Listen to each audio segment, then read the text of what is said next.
Tenía 15 años cuando un ser de luz apareció en su habitación y le dijo que quedaría embarazada del Hijo de Dios. 15 años, la misma edad en que muchas chicas hoy están preocupadas por exámenes escolares o por quién les gusta en clase.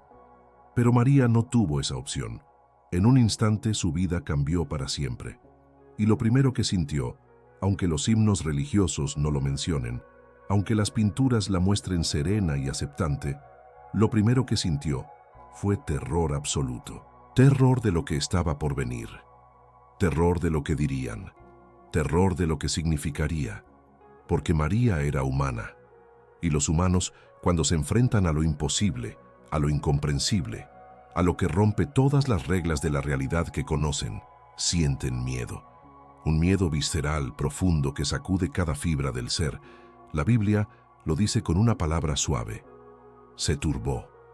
Pero esa traducción no captura la magnitud de lo que experimentó. El griego original usa una palabra que significa estar completamente perturbada, agitada hasta lo más profundo del alma, sacudida en los cimientos de su ser. María no solo se sorprendió, entró en pánico. Su sistema nervioso se activó en modo de supervivencia pura, porque lo que estaba sucediendo desafiaba toda lógica, toda comprensión, toda experiencia humana conocida. Imagina por un momento que eres una adolescente en una aldea pequeña del primer siglo. Tu vida está planeada. Te vas a casar con José, el carpintero. Tendrás hijos. Vivirás una vida simple pero digna. Y de repente un ser que no debería existir, una criatura de luz pura que lastima tus ojos solo con mirarla, irrumpe en tu realidad y te dice que vas a quedar embarazada sin haber estado con un hombre, que vas a llevar en tu vientre al Hijo del Dios Altísimo, que tu vida nunca será normal otra vez. ¿Cómo procesa eso una mente humana? ¿Cómo no colapsar ante semejante revelación? La psicología moderna nos dice que cuando el cerebro se enfrenta a información que contradice completamente su modelo de la realidad, puede responder de varias formas. Puede negar lo que está viendo, catalogarlo como alucinación. Puede disociarse, desconectarse emocionalmente para protegerse del impacto. O puede aceptar lo imposible y enfrentar las consecuencias de esa aceptación. María eligió la tercera opción. Pero esa elección vino con un precio psicológico devastador que cargó el resto de su vida. Y si te quedas explorando esta historia conmigo, descubrirás que el miedo de María no terminó esa noche. Apenas comenzó. Porque lo que siguió fue una cascada de terrores, cada uno más complejo y más profundo que el anterior. El ángel le dijo: no temas. Es la frase que los ángeles siempre dicen cuando se aparecen a humanos en la Biblia. ¿Por qué? Porque la reacción natural, instintiva, biológica ante lo sobrenatural es el terror paralizante. El cerebro humano no está diseñado para procesar lo imposible. Cuando se enfrenta a ello, entra en cortocircuito. Las investigaciones en neurociencia del miedo nos muestran que cuando experimentamos algo que nuestro cerebro no puede categorizar, que no encaja en ningún esquema mental existente, la amígdala se enciende como un incendio. Libera una cascada de hormonas del estrés. Cortisol, adrenalina, norepinefrina. El cuerpo se prepara para huir o luchar. Pero, ¿cómo huyes de un mensaje divino? ¿Cómo luchas contra el destino que Dios mismo ha declarado para ti? María no podía hacer ninguna de las dos cosas. Así que hizo lo único que podía: aceptó. Dijo esas palabras que han sido repetidas millones de veces a través de los siglos. He aquí la sierva del Señor, hágase conmigo conforme a tu palabra. Suena hermoso, suena como una aceptación serena, llena de fe. Pero pensemos en lo que realmente significó ese momento desde una perspectiva psicológica. Significó que una adolescente tuvo que rendir su autonomía completamente. Tuvo que decir sí a algo que no comprendía, que no había elegido, que cambiaría su vida de formas que no podía siquiera imaginar. Los psicólogos llaman a esto pérdida de control percibido, y es una de las fuentes más profundas de ansiedad humana. Todos necesitamos sentir que tenemos algún grado de control sobre nuestras vidas. Cuando ese control se nos arrebata, cuando nos convertimos en instrumentos del destino o de fuerzas más grandes que nosotros, Algo se rompe dentro. María experimentó esa ruptura, y el primer miedo real, tangible, humano que debió sentir inmediatamente después de que el ángel desapareció, fue este: ¿cómo le voy a explicar esto a José? ¿Cómo le digo al hombre que me ama, que confía en mí, que estoy embarazada, pero que no he estado con ningún hombre? ¿Cómo le pido que crea algo que yo misma apenas puedo creer? La Biblia nos dice que José, cuando se enteró, pensó en divorciarse de ella en secreto para no exponerla a vergüenza pública. Eso es la versión suave. La realidad era mucho más oscura. Según la ley judía de ese tiempo, una mujer comprometida que quedaba embarazada de otro hombre podía ser apedreada hasta la muerte. Apedreada. Imagina lo que significó para María vivir con esa posibilidad real y concreta.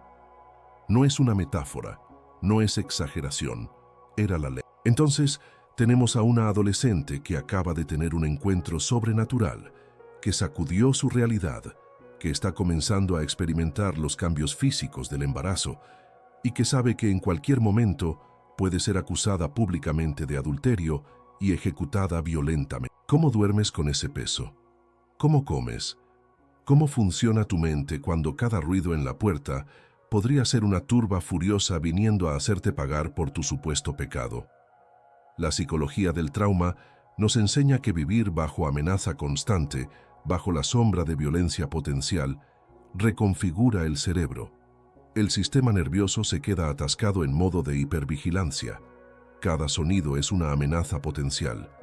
Cada mirada es un juicio. Cada conversación podría ser la que revele tu secreto y desencadene tu destrucción. María vivió en ese estado durante semanas, quizás meses, antes de que José tuviera su propio encuentro angélico y decidiera quedarse con ella. Y cuando José finalmente aceptó, cuando decidió creerle y protegerla, eso no eliminó el miedo, solo lo transformó. Porque ahora ya no era solo su vida la que estaba en riesgo.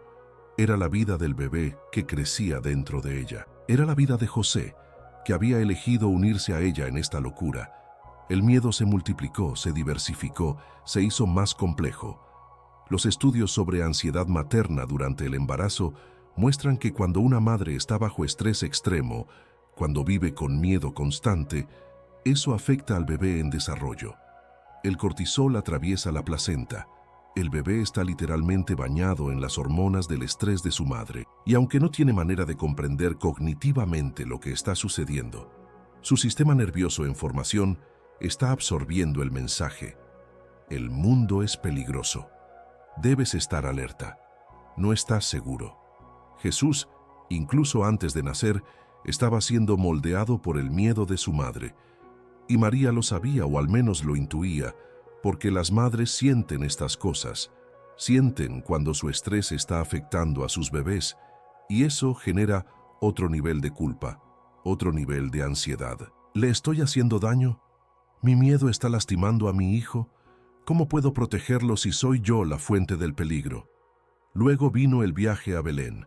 Un decreto del emperador romano obligó a José a regresar a su ciudad de origen para el censo, y María, embarazada de 9 meses, tuvo que viajar más de 100 kilómetros en las condiciones más precarias imaginables. No había autos, no había hospitales esperando al final del camino. Solo un burro, un camino polvoriento y peligroso, y la certeza de que el bebé podía llegar en cualquier momento. ¿Pueden imaginar el terror de eso? Estar a punto de dar a luz, lejos de casa, lejos de tu madre y las otras mujeres que tradicionalmente ayudarían en el parto, viajando a través de territorio potencialmente hostil. Cada contracción que sentía debió ser acompañada de un pánico renovado. ¿Será ahora? ¿Voy a tener que dar a luz en el camino? ¿Voy a morir aquí en medio de la nada antes de siquiera ver la cara de mi hijo? El parto en el primer siglo era una de las principales causas de muerte femenina. María lo sabía. Toda mujer lo sabía. Cada embarazo era potencialmente una sentencia de muerte, y María no iba a dar a luz en su hogar, rodeada de apoyo. Iba a dar a luz en una ciudad extraña, sin recursos, sin ayuda. Y así sucedió. Llegaron a Belén y no había lugar para ellos en ningún lugar habitable. Terminaron en un establo, entre animales, el hedor de estiércol y paja sucia, el frío de la noche, la incomodidad absoluta. Y ahí, en esas condiciones inhumanas, María tuvo que pasar por uno de los procesos más dolorosos e intensos que un ser humano puede experimentar: dar a luz sin anestesia, sin médicos, sin las comodidades más básicas. Es algo que la mayoría de las personas modernas no pueden siquiera imaginar. El dolor es indescriptible. Las horas se vuelven una eternidad. Y María tuvo que atravesar eso sabiendo que este no era un bebé común, que las expectativas sobre este niño eran imposibles de cumplir, que el destino que le esperaba era más grande y más aterrador que cualquier cosa que pudiera comprender. Cuando finalmente nació Jesús, cuando lo tuvo en sus brazos por primera vez, debió haber sido un momento de alivio inmenso mezclado con terror renovado, porque ahora era real. Este ser pequeño, frágil, completamente dependiente de ella, era el Hijo de Dios. ¿Cómo cuidas al Hijo de Dios?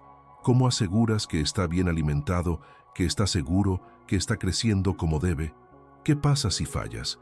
¿Qué pasa si no eres suficiente para la tarea imposible que te han dado? La psicología maternal nos habla del fenómeno de la ansiedad posparto. Es común, es normal. Es una respuesta del cerebro a la responsabilidad abrumadora de mantener viva a una criatura completamente vulnerable. Pero la ansiedad de María debe haber sido exponencialmente mayor. No solo tenía que mantener vivo a un bebé, tenía que mantener vivo al Mesías. Y entonces llegaron los pastores, contando historias locas sobre ángeles que anunciaban el nacimiento. Llegaron los magos del Oriente, siguiendo una estrella, trayendo regalos dignos de un rey. Cada visita era una confirmación de que esto era real, de que su hijo era quien el ángel había dicho que sería. Pero cada confirmación también era un recordatorio del peso, del destino, de la imposibilidad de todo esto. Si permaneces conmigo en esta historia, verás cómo cada momento de la vida de María estuvo marcado por capas cada vez más profundas de miedo, de sacrificio, de amor mezclado con terror. Los magos preguntaron en Jerusalén por el rey de los judíos que acaba de nacer. Herodes, el rey actual, escuchó y se enfureció y tomó la decisión más monstruosa imaginable. María y José tuvieron que huir en medio de la noche, convertirse en refugiados, escapar a Egipto mientras detrás de ellos se ejecutaba una masacre de niños inocentes. Imagina ser María en ese momento, estar huyendo con tu bebé, sabiendo que niños están muriendo porque tu hijo existe. La culpa del sobreviviente que debió sentir es algo que los psicólogos reconocen como uno de los traumas más profundos que un ser humano puede experimentar. ¿Por qué mi hijo vive mientras otros mueren?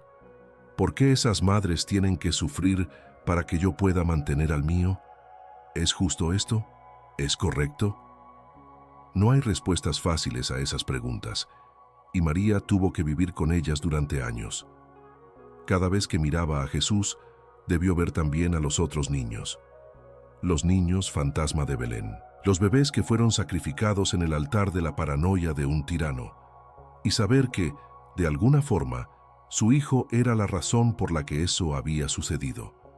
Los años en Egipto fueron años de exilio, de ser extranjera, de no pertenecer, de vivir siempre con la maleta lista, siempre esperando noticias de que era seguro regresar o de que Herodes los había encontrado y venía por ellos. La neurociencia nos dice que vivir en estado de incertidumbre crónica es una de las experiencias más erosivas para la salud mental. El cerebro humano anhela predictibilidad. Necesita poder anticipar lo que viene. Cuando el futuro es completamente incierto, cuando cada día podría traer salvación o desastre, la mente comienza a fracturarse. María tuvo que criar a Jesús en ese contexto. Tuvo que enseñarle a caminar, a hablar, a reír, mientras cargaba con el peso de saber que en cualquier momento todo podía terminar. Tuvo que ser fuerte para él, mostrarle que el mundo era seguro cuando ella misma no se sentía segura. Esto es lo que los psicólogos llaman disonancia emocional, y es agotador. Es tener que actuar de una forma que contradice completamente lo que sientes por dentro. Es sonreír cuando quieres llorar. Es cantar canciones de cuna cuando tu corazón está gritando. Finalmente, Después de que Herodes murió, pudieron regresar. Pero no a Belén. Belén estaba manchada, era el lugar de la masacre. ¿Cómo volver ahí? ¿Cómo mirar a los ojos a las madres que perdieron a sus hijos? Entonces fueron a Nazaret, un pueblo pequeño, marginal, donde podrían intentar pasar desapercibidos. Pero Jesús no era un niño que pasara desapercibido. A los 12 años, cuando fueron a Jerusalén para la Pascua, Él se separó de ellos y pasó 3 días enseñando en el templo a los maestros religiosos. 3 días. María y José lo buscaron desesperados durante 3 días. Los estudios sobre el pánico parental cuando un hijo desaparece muestran que es uno de los miedos más primitivos y devastadores que podemos experimentar. El cerebro entra en modo de emergencia total. No puedes pensar claramente, no puedes comer, no puedes dormir. Solo buscas, imaginando los peores escenarios posibles. Durante 3 días María vivió eso, creyendo que lo había perdido, que había fallado en su tarea más básica, mantener a su hijo seguro. Y cuando finalmente lo encontraron, tranquilamente discutiendo teología con los eruditos del templo, su respuesta fue fascinante.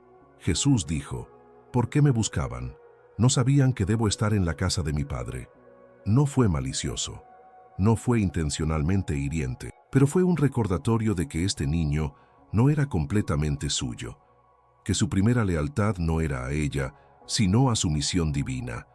Para María, eso debió ser como un cuchillo en el corazón, porque toda madre quiere ser el centro del mundo de su hijo, especialmente cuando es joven.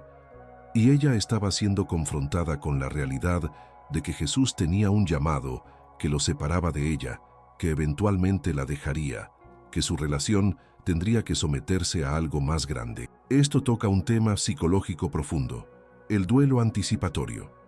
Es cuando sabes que vas a perder algo o alguien que amas, y comienzas a sufrir esa pérdida antes de que suceda. María sabía, desde la profecía de Simeón cuando Jesús era un bebé, que una espada atravesaría su propia alma. Sabía que este camino terminaría en dolor. Entonces, cada momento de felicidad estaba teñido por la sombra de lo que vendría. Cada risa era agridulce. Cada abrazo llevaba dentro el conocimiento de que habría un último abrazo. Los años pasaron. Jesús creció. Se convirtió en un hombre. Y durante 30 años vivió una vida relativamente normal como carpintero. ¿Qué sintió María durante esos años? Por un lado, debió haber alivio. Mientras fuera solo un carpintero, mientras no comenzara su ministerio, estaba relativamente seguro. Por otro lado, debió haber confusión. ¿Cuándo? ¿Cuándo comenzará lo que se supone que debe hacer? Es posible que todo haya sido un error, que podamos simplemente ser una familia normal. Pero sabía que no era posible, y eventualmente lo inevitable sucedió.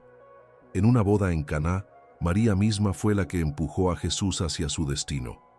Le dijo que el vino se había acabado, y cuando él resistió diciendo que su hora no había llegado todavía, ella insistió. Instruyó a los sirvientes: hagan lo que él les diga. ¿Por qué hizo eso? ¿Por qué una madre que había pasado 30 años queriendo mantener a su hijo, seguro de repente, lo empuja hacia el camino que sabe terminará en su muerte? La psicología de esta decisión es compleja. Quizás entendió que posponer lo inevitable solo prolongaba el sufrimiento. Quizás sintió que su propio miedo no podía ser la razón por la que el mundo se perdiera lo que Jesús tenía que ofrecer. Quizás después de 30 años de cargar con el secreto, necesitaba que finalmente se revelara la verdad, sin importar el costo. Esa decisión debió desgarrarla, porque una vez que Jesús comenzó su ministerio, todo cambió. Ya no era suyo, ya no podía protegerlo. Las multitudes lo seguían, los líderes religiosos lo odiaban, los romanos lo vigilaban, y María tuvo que ver cómo su hijo se convertía en una figura pública, en un blanco, en una amenaza para los poderosos. Hay un momento perturbador en los evangelios donde Jesús está enseñando y alguien le dice: tu madre y tus hermanos están afuera y quieren verte. Y Jesús responde: ¿quién es mi madre? ¿Quiénes son mis hermanos? Estos que me escuchan y hacen la voluntad de Dios. esos son mi madre y mis hermanos. Imagina ser María escuchando esas palabras. Imagina haber sacrificado todo, haber cargado con todo ese miedo y ese dolor, y que tu hijo públicamente minimice tu relación con él. No fue crueldad de parte de Jesús, fue necesidad. Fue él estableciendo que su misión era más grande que los lazos familiares, pero para María debió ser otra herida, otra pérdida, otra forma en que el hijo que había cargado en su vientre se alejaba de ella. Y entonces vino el final. La arrestaron a Jesús, lo torturaron, lo juzgaron en una farsa de juicio y lo condenaron a la forma más brutal y humillante de ejecución que los romanos conocían, la crucifixión. María estuvo ahí. Los evangelios son claros sobre esto. Estuvo al pie de la cruz, viendo cómo clavaban a su hijo, escuchando sus gritos de dolor, viendo su sangre caer al suelo. La neurociencia del dolor nos dice que cuando vemos sufrir a alguien que amamos, especialmente a nuestros hijos, las mismas áreas del cerebro que se activan cuando experimentamos dolor físico, nosotros mismos se encienden. Sentimos su dolor literalmente. Es como si nos estuvieran crucificando a nosotros también. María sintió cada clavo, sintió cada latigazo, sintió cada insulto que le gritaban, y no podía hacer nada, no podía detenerlo, no podía aliviarlo, no podía siquiera sostener su mano. Solo podía estar ahí, testigo impotente de la destrucción de todo lo que amaba. Durante horas, observó mientras su hijo moría lentamente. La crucifixión es diseñada para ser lenta, para maximizar el sufrimiento. Jesús colgó ahí durante horas, luchando por cada respiración, y María estuvo ahí cada segundo. No se fue, no se desmayó. Se obligó a sí misma a presenciar todo, porque eso es lo que hace el amor. Se queda, incluso cuando quedarse es insoportable. Hay un momento en la cruz donde Jesús la ve y dice: «Mujer, ahí tienes a tu hijo», refiriéndose a Juan, el discípulo. Y a Juan le dice: «Ahí tienes a tu madre». Incluso en su agonía, estaba preocupado por ella. Estaba asegurándose de que no quedara sola. Pero esas palabras también fueron otra pérdida, porque estaba entregando su rol de hijo a otro. Estaba formalizando la separación final. Y luego, después de horas interminables, Jesús murió. Su cuerpo se relajó, su respiración se detuvo, y María tuvo que confrontar la realidad que había temido durante más de 30 años. Su hijo estaba muerto, el niño que había crecido en su vientre, el niño que había amamantado, el niño al que había enseñado a caminar, a hablar, a rezar, muerto, de la forma más violenta y humillante imaginable. Los estudios sobre el duelo parental muestran que perder un hijo es considerado uno de los traumas más devastadores que un ser humano puede experimentar. Va contra el orden natural. Los padres no deberían enterrar a sus hijos, y cuando eso sucede, especialmente de forma violenta, el impacto psicológico puede ser permanentemente destructivo. María había perdido a su hijo, pero no había perdido solo a su hijo, había perdido al Mesías. Había visto fracasar aparentemente todo el propósito de su sufrimiento, todo el miedo que había cargado, toda la fe que había mantenido contra toda lógica, toda la esperanza que había protegido como una llama frágil en medio de la tormenta. Todo parecía haber sido en vano. Los psicólogos hablan del concepto de pérdida de significado. Es cuando algo a lo que habías dedicado tu vida, algo que le daba sentido a todo tu sufrimiento, de repente desaparece, y te quedas con el dolor pero sin la razón, con las cicatrices pero sin la redención. Es uno de los estados psicológicos más desesperados que podemos experimentar. María pasó por eso. Desde el viernes por la tarde hasta el domingo por la mañana, vivió en ese vacío absoluto. Su hijo estaba muerto. El proyecto divino parecía haber fracasado. Todo por lo que había sacrificado su vida se había desmoronado. Pero entonces, el domingo, algo imposible sucedió. Jesús resucitó. Las mujeres que fueron a la tumba la encontraron vacía. Los discípulos lo vieron vivo. Y María, aunque los evangelios no detallan el momento específico, debió haberlo visto también. Debió haber abrazado a su hijo que había estado muerto y ahora vivía. ¿Cómo procesa eso una mente humana? Ya era difícil creer en el embarazo virginal, ya era imposible comprender el nacimiento del Hijo de Dios. Pero la resurrección, ver a tu hijo muerto caminar, hablar, comer de nuevo, es algo que desafía toda comprensión, toda categoría de experiencia humana. La teoría psicológica sugiere que cuando experimentamos algo que contradice fundamentalmente nuestra comprensión de la realidad, tenemos que reconstruir completamente nuestro modelo del mundo. María tuvo que hacer eso múltiples veces a lo largo de su vida, y cada reconstrucción es psicológicamente agotadora. Es como tener que reaprender cómo funciona el mundo desde cero. Pero la resurrección, aunque milagrosa, aunque motivo de alegría indescriptible, también trajo su propio tipo de pérdida, porque Jesús no se quedó. Después de 40 días, ascendió, se fue. Y esta vez fue permanente. Esta vez no había manera de visitarlo, de verlo de nuevo en esta vida. María tuvo que decir adiós a su hijo 2 veces, una vez cuando murió en la cruz, y otra vez cuando ascendió al cielo. Y aunque la segunda despedida estaba llena de esperanza y comprensión, seguía siendo una despedida, seguía siendo perder a alguien que amas. La última vez que vemos a María en la Biblia está en el aposento alto con los discípulos después de la ascensión, esperando la venida del Espíritu Santo. Y me pregunto qué pasaba por su mente en esos días, después de todo lo que había vivido, todo lo que había soportado, todo el miedo que había cargado. ¿Finalmente había encontrado paz? ¿O seguía asustada? ¿Seguía procesando décadas de trauma acumulado? La verdad es que no lo sabemos. La Biblia no nos dice cómo murió María. No nos dice si encontró paz antes del final. No nos dice si alguna vez pudo dormir sin pesadillas, sin sobresaltos, sin el peso de todo lo que había cargado. Y quizás eso es apropiado. Porque la historia de María no es una historia de resolución limpia. Es una historia de fe sostenida en medio de miedo constante. Es la historia de una mujer que dijo sí a algo imposible y pasó el resto de su vida pagando el precio de ese sí. Pero también es una historia de amor. Porque a pesar del miedo, a pesar del trauma, a pesar de todo lo que sufrió, María nunca abandonó a su hijo. Nunca renunció a su fe. Nunca permitió que el miedo la consumiera completamente. Lo contuvo, lo manejó, lo cargó como una cruz propia, pero no dejó que la definiera.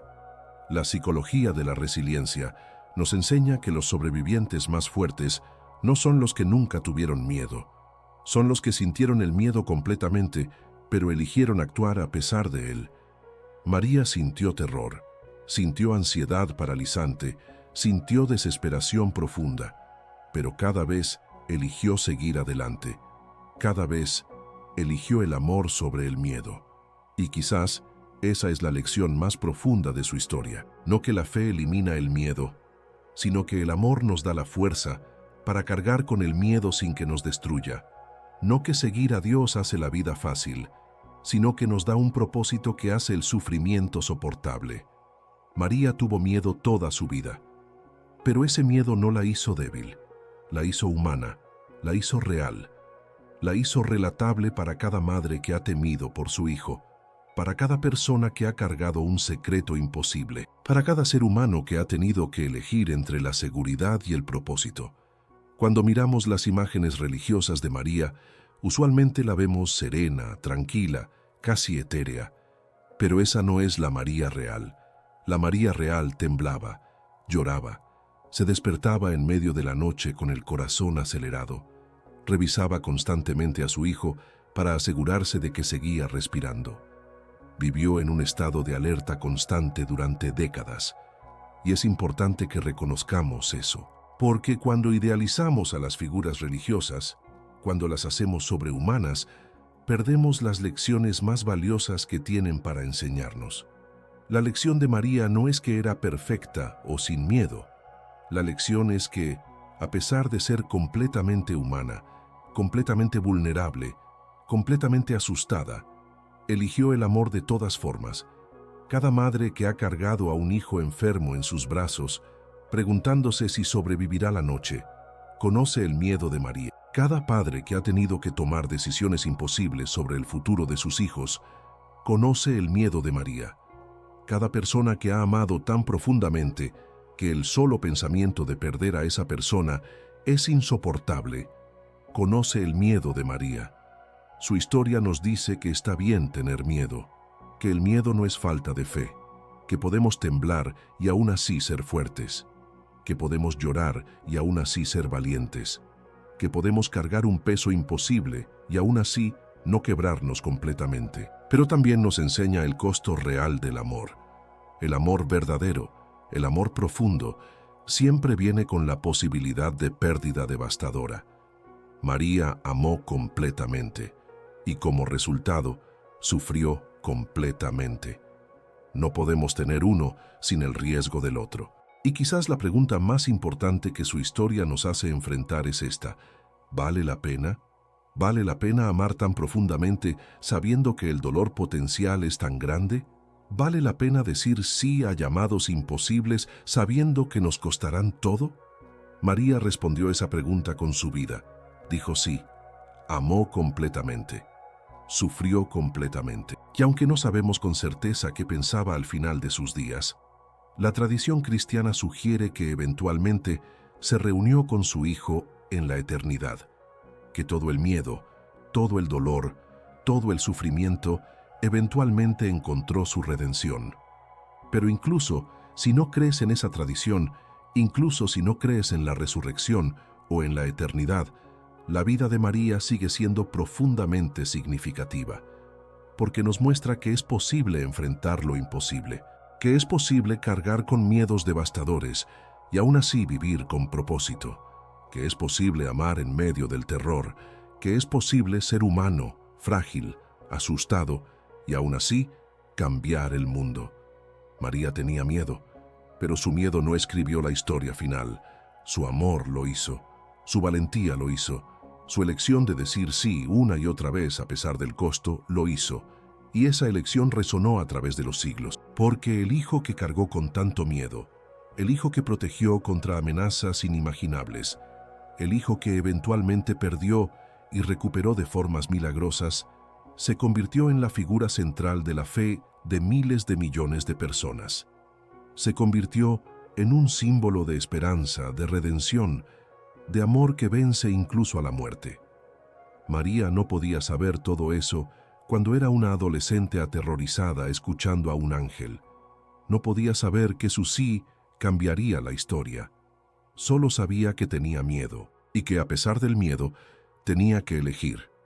Todos tenemos que elegir entre el miedo y el amor, entre la seguridad y el propósito, entre protegernos y arriesgarnos por algo más grande. María eligió, y su elección, hecha con manos temblorosas y corazón acelerado, nos enseña que la valentía no es la ausencia de miedo. La valentía es amor más fuerte que el miedo, es propósito más profundo que el pánico, es fe que sostiene cuando todo lo demás se desmorona. Ella tuvo miedo, pero amó más de lo que temió, y en eso encontró no solo su destino, sino su dignidad, no solo su tarea, sino su trascendencia, no solo su cruz, sino su corona.